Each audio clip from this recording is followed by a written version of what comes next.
You guys probably already know, a couple of weeks back, Microsoft went ahead and they did their big reveal of the Xbox One. And out of the gate, you guys already know that Microsoft had a strike against it, because there's going to be a lot of people out there that are not fans of Microsoft and not fans of the Xbox that are going to talk shit about it. But that's with every console that gets released, though. People talk shit about the PlayStation 4, and people talk shit about the Wii, and they didn't even play it yet. And they talk shit about the PlayStation 4, and they haven't even gotten to play it yet. What I want to say is that unlike a lot of other videos that you're going to see out there about Microsoft's alleged epic fail that they're about to do, I'm going to talk to you about what I like and what I don't like. Because I've seen way too many videos floating out there in internet land why the Xbox One is going to suck. I'm sick of that shit. I'm just going to tell you straightforward the good side and the bad side. From a design standpoint and from, the initial look and everything, this looks like it's going to be like a reboot, like a completely new, fresh start for the Xbox One. I'm not saying that's what it is. I'm just saying that's what it looks like. Now, the title of the Xbox One is a little bit misleading, because a lot of people are going to think that that's shorthand for, the original Xbox that came out back in 2001, I believe. Yeah, 2001. But I'm kind of thinking maybe they should have taken a route that a lot of other companies have done, like Apple or whatever. Just simplifying it, just calling it Xbox. That would have been good enough right there. And I kind of hope that with this new system, they are not going to go the route of, well, there's going to be an Xbox 2 or there's going to be an Xbox 1.5 or some bullshit down the road. Like 6 or 7 years down the road, we're going to have to buy a brand new console. I just kind of hope that they're just going to update it with new hardware or firmware or whatever. Speaking of a design standpoint, have you seen it? That looks sharp. That looks sharp. Come on. You cannot tell me that console design does not look pimp. It is. Look at it. That shit is badass. But I know what you're saying. Just because it looks badass, that does not mean it's going to actually play badass. We won't know that until the future. Also, you saw in the presentation how everything just seamlessly fits together with movies and games and sports and all that shit. You saw the interface, how he was able to simply just say what he wanted to say and go directly to what he wanted to go to. That was cool, and that looks good presentation wise. But of course, you and I both know that presentations can be fabricated. Who knows if the actual Xbox One will move as sharply and as smoothly as it did during the presentation. But if this works as well as it did in the presentation, this will be one of the single most biggest payoffs Microsoft has ever achieved. If they can pull this shit off, the Xbox One could quite possibly be that one particular item that everybody will want to have in their living room, even if no one plays games. But like I mentioned before, and what I want to overemphasize right now, if they can pull it off. After that demonstration of how the interface works and how you can easily just pop in and pop out of the applications and games and TV and movies and everything like that, they showed us how they had this kind of partnership with EA. That's cool. That could give them a foot market in Europe. Yes, that could help them gain more ground across the pond, which would help them reach a wider audience. I'm not a FIFA fan myself, but from what I've heard, FIFA is like Madden over in Europe. If they manage to pull this off with EA, then this could help them out as well. And thus, that would overall help the company, and that would probably help a lot of people who got stock in Microsoft as well, like me. But what kind of puzzled me is that they didn't really make clear what is this kind of relationship that they have with EA. They didn't really make clear exactly what this partnership means. They didn't tell us Does this mean that we're going to have exclusive content? You know, are there going to be certain games like the ones that they mentioned at the press conference? Are those going to be exclusive to the Xbox One? You know, they didn't really tell us. You know, and at this press conference, really expect to see any games at all. You know, from what I saw, the sporting stuff does look really good, and it looks promising. But what I want to overemphasize again, this will only work if they manage to pull it off. And that all comes down to if they can initially pull off the console's functionality as a whole.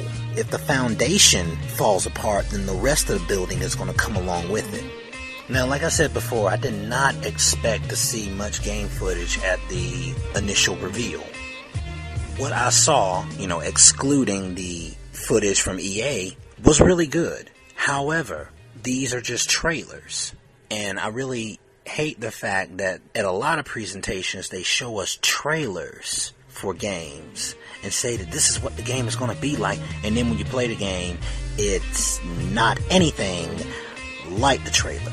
They need to stop that shit. Now, at this presentation, when they showed us Forza and then they showed us Quantum Break, I was impressed by the trailer and everything. You know, especially with Forza, I was impressed by that. But here's the thing: the trailer didn't really give me any kind of an idea of how the technical leap from Xbox 360 to Xbox One is going to be. You know, I'm not really seeing that graphical difference. Okay, I mean, when I was playing the Xbox and then they showed me the Xbox 360 and I saw footage from Gears of War, I was like, holy shit. Now I'm looking back at 360 footage of Forza and I'm looking at Xbox One footage of Forza and I'm like, meh. And don't lie to me or to yourself saying, oh, Stan, you're out of your fucking mind. Those graphics were a fucking huge leap above what the 360 was. Bullshit. At the presentation, they said that at launch, there's going to be 15 games available. And didn't they say like 8 of those were going to be brand new ones? That's awesome. Okay? And what I mean by brand new ones, I mean like they're completely new, different types of games. Whether they can live up to that promise is still up in the air. We still gotta look towards the future to see if they can actually stay true and not back out of what they just said. Now, also, what you saw at the presentation, if you weren't turned off by the previous stuff, you notice that Microsoft is going to be doing their own kind of independent TV shows and productions and stuff like that, right? You know, of course, with their major achievement and highlight being Halo. That's cool, you know, for all y'all who have Halo Waypoint. With the success of Halo Forward in the Dawn, a lot of us kind of knew that Microsoft was probably thinking about doing this in the future. With them announcing this at the presentation, we now know that that's a definite. I don't know if this is just going to be something that they're going to initially do for the first 6 months to a year, or if this is just going to be something that they're going to have at the initial launch of the new console. You know, what I'm trying to say is that I don't know if this is actually going to last the entire lifespan of the Xbox One, because we really don't know how successful this is going to be. But one thing I will tell you, Microsoft sure as fuck has the money to back this shit. It's something to look forward to, and it's something based in the game community, but if putting their money into their own little independent television or movie studio is going to somehow take away or diminish the value of the games that I'm going to be getting for this system that I'm going to be putting my cold hard cash into buying, then I say that it's not worth the fucking coin, because it's going to end up making Microsoft lose money in the long run. But like I said, only time will tell.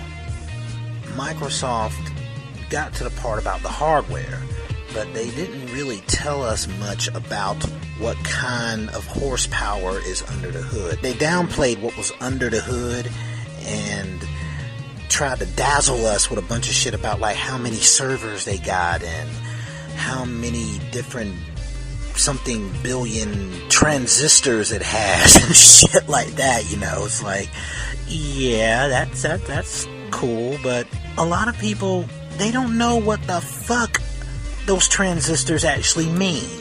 I mean, they did tell us that it has USB 3.0 and it has HDMI out and it has like wireless Wi-Fi direct and it comes with a Blu-ray drive, so yay, and 500 gigs of hard drive space, but you know, they didn't really give us any other kind of specifics other than that. And how much of a step up is this compared to the 360? Does it actually justify the price? I have no doubt in my mind that this is a beast, but I want to know, is this beast going to be worth the money, or is this going to be a beast of burden? To quote Rolling Stones. Don't laugh, yeah, I know I'm old. Fuck you. Now, a lot of you saw footage from Call of Duty, and the footage was cool, you know. I'm not a Call of Duty fan, okay? I'm going to go ahead and tell you guys that shit right now. I'm not a Call of Duty fan, but I'm not going to shit on you because you are a Call of Duty fan. So, as a person who's not a Call of Duty fan, this presentation of Call of Duty footage, you know, it sends me some mixed messages, which actually throughout the entire presentation, a lot of us gamers were kind of scratching our heads about. What gamer is the Xbox One aimed toward? First-person shooter fans? Is it aimed towards a broader audience? Or were they just stunting, just showing us, you know, more footage of the awesome power of the Xbox One? A lot of gamers out there probably feel alienated.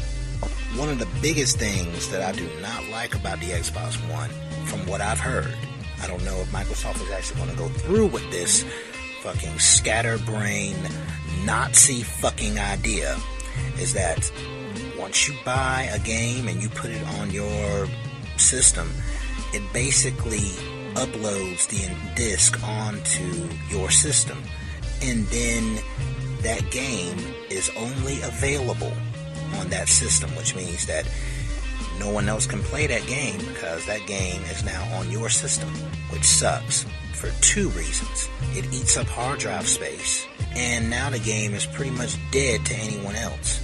If anybody wants to borrow your game to try the game, it's not going to work on their system. Oh yeah, and another thing, let's see, what else? Oh yeah, that means that's going to pretty much kill Blockbuster. That's pretty much going to kill GameFly. This is a retail nightmare. This is such a bad move, really. I do not like it at all. When I'm done with the game, I can't even sell it because it's a used game now. Now, this does stop people from pirating games, yes, but at the same time, this alienates a lot of people who don't want to buy brand new games. And I used to work at GameStop, so I know there's a lot of gamers out there that don't buy games when they are brand new. They would much rather wait for them to be used and then get them at a cheaper price. But if Microsoft goes through with this shit, pretty much all Xbox One games are going to be useless. Also, that's such a horrible move. And I really hope Microsoft does not go that route. I hope they come up with some other solution than doing this fascist fucking action here. Alright, now ultimately the message that I'm trying to send with this video is that I'm just an average guy, not getting paid one red dime as of yet for any of the videos that I put up for people to see. And I'm just telling you how I feel. And I'm just wanting to get your opinion about how you feel about the Xbox One. I mean, do you really think that it's actually worth your money? The guys at Microsoft seem to feel that it is, but this isn't a dictatorship, and last I checked, we are not required to like the Xbox One. throughout this video, you may have heard me say some really shitty things towards Microsoft. Don't want Microsoft to fail. A big reason why I don't want Microsoft to fail is the same reason why I didn't want Sega to fail. Because if you guys fail, then that means Sony is pretty much going to be the only show in town for big kids, which means that they are going to initially get lazy. I mean, if you are in a desert town and you're the only person in town that's selling water, then people are going to buy from you anyway. The water doesn't even have to be clean, it doesn't have to be purified, it can be filled with microscopic germs, the Black Plague, whatever, it doesn't matter. People are going to buy it from you. Want to know why? Because you're the only motherfucker in town selling water.